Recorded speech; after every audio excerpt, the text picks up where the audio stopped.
maksiat, jalan. Oke? Bagaimana pandangan Ustaz? Yang pertama, justru ini menunjukkan tidak adanya konsistensi dalam beramal. Sebetulnya orang yang demikian itu orang bimbang, bukan konsisten. Sebetulnya orang yang demikian orang yang tidak punya pandangan, karena nggak punya pilihan hidup. Dan yang paling penting untuk digarisbawahi, ini poin pentingnya. Ini menunjukkan bahwa sesungguhnya orang-orang yang punya pola hidup demikian adalah orang-orang yang keadaan dirinya belum sehat, kurang sehat.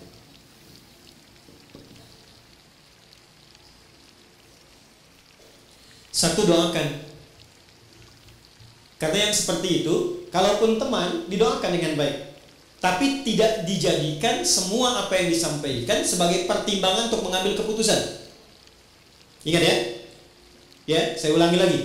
Tidak semua yang disampaikan tidak dijadikan sebagai pertimbangan untuk mengambil keputusan. Karena kenapa? Dirinya saja belum bisa mengatur keadaan dirinya untuk konsisten pada kebaikan. Bagaimana dia bisa memberikan masukan yang baik pada orang lain?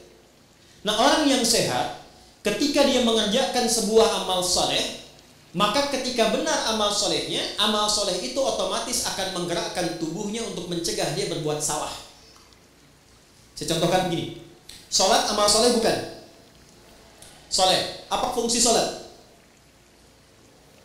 Quran surah ke-29 ayat ke-45. Innas sholata tanha 'anil fahsya. Kalau ada orang sholat dan benar sholatnya, itu otomatis sholat yang dia kerjakan akan memberikan pengaruh pada tubuhnya untuk mencegah dia dari berbagai tindakan-tindakan maksiat.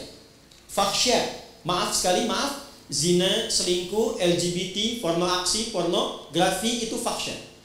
Mungkar, mencuri, bergosip, menuduh, merendahkan, berselisih itu mungkar. Jadi kalau orang benar sholatnya, amal soleh lewat sholat ini, dia akan otomatis mencegah pelakunya berbuat salah. Jadi kalau ada orang sholat, tapi saat bersamaan dia berbuat maksiat, ini artinya ada yang belum tepat dikerjakan dalam sholatnya. Karena motivasi orang sholat itu adalah mendapatkan amal soleh agar tidak berbuat salah. Jadi mustahil ada STMJ, istilahnya salah itu. Sholat terus, maksiat jalan. Jadi kalau orang sholatnya terus, itu gak mungkin ada maksiat. Maka apa yang terjadi? Yang sholat ketika sholatnya dikerjakan tidak membuat dia kemudian terhambat berbuat maksiat, maka kemungkinan besar, satu, dia tidak sempurna dengan tujuan dan niat sholatnya.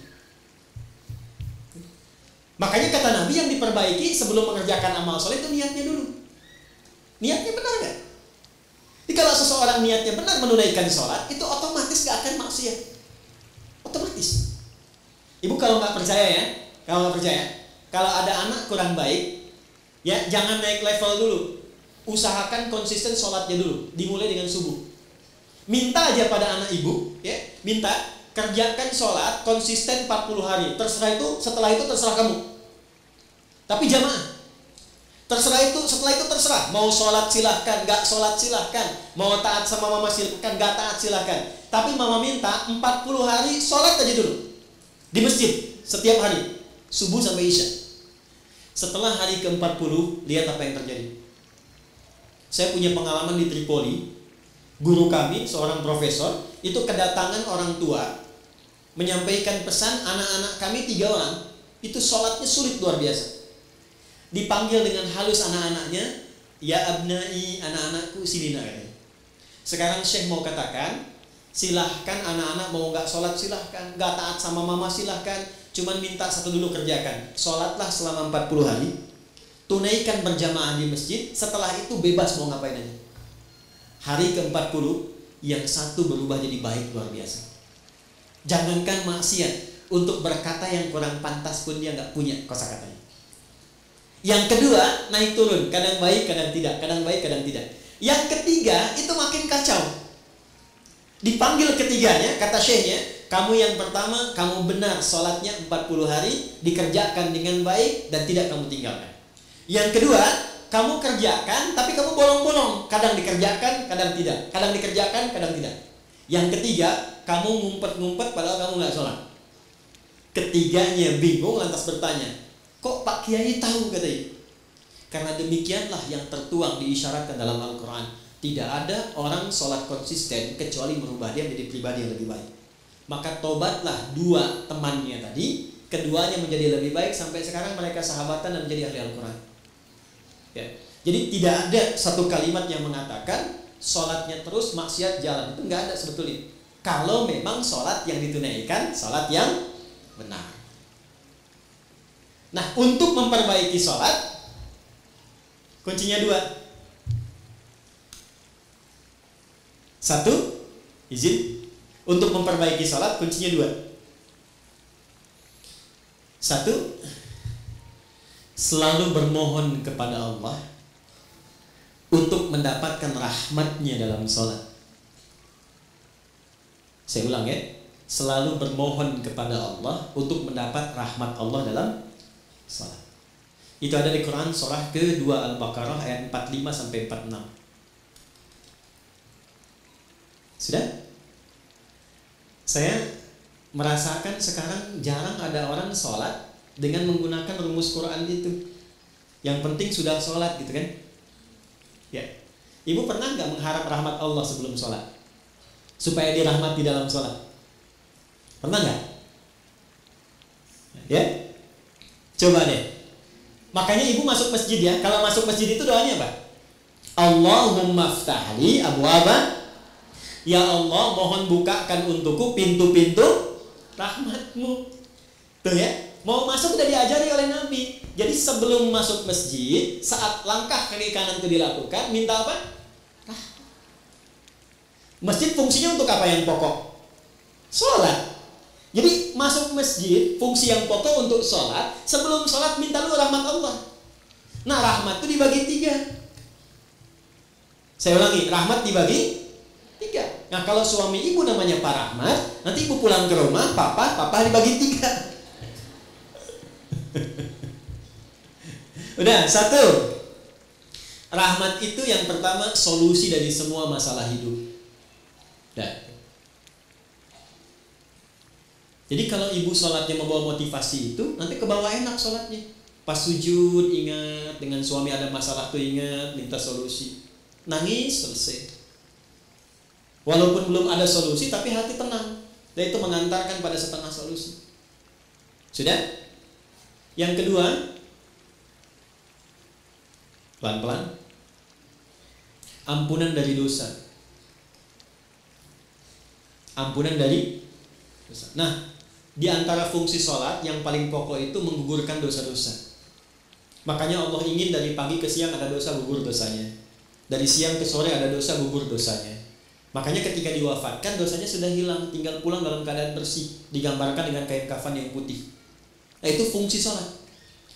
Cuma apakah setiap orang sholat ada yang ingat dosa atau tidak, itu poinnya. Makanya tadi kalau dia sholat mengingat maksiatnya, gugur maksiat, gak akan maksiat lagi. Gak akan maksiat lagi.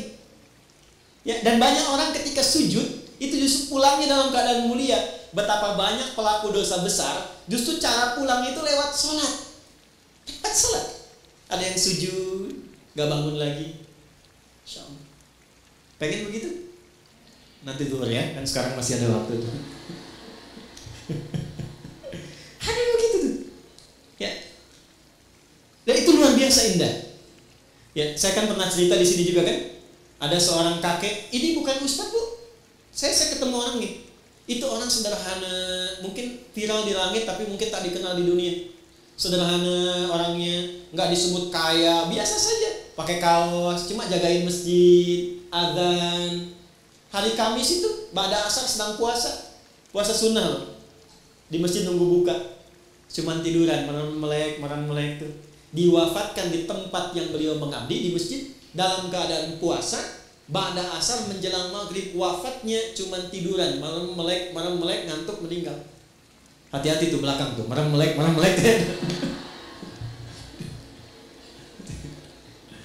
Dua.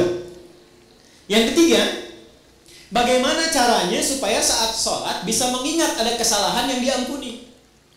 Maka dibuka dengan bagian ketiga. Perhatikan bagian ketiga. Sudah? Yang pertama tadi apa? Solusi. Berarti jawaban dari doa kan?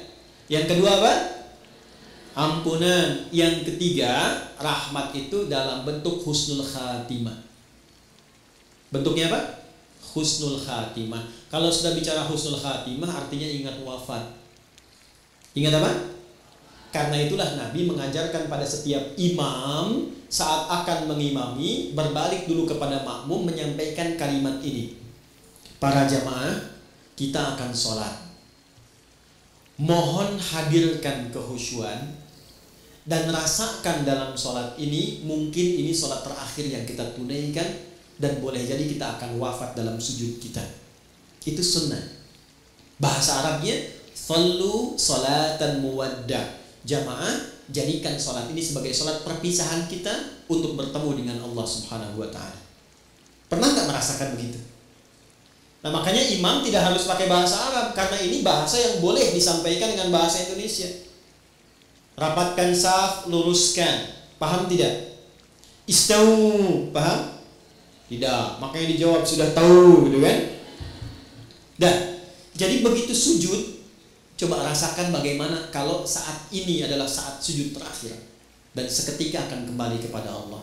Itu kalau rasa itu dihadirkan, kenikmatan akan tiba, air mata mengalir, seketika taubat kita akan lahir.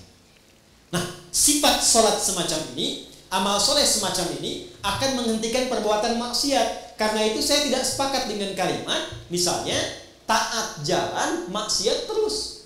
Sholat terus, maksiat jalan. Ini tidak ada orang yang, maaf ya, berpikir keseimbangan tapi dengan cara yang tidak wajar. Itu bukan seimbang namanya.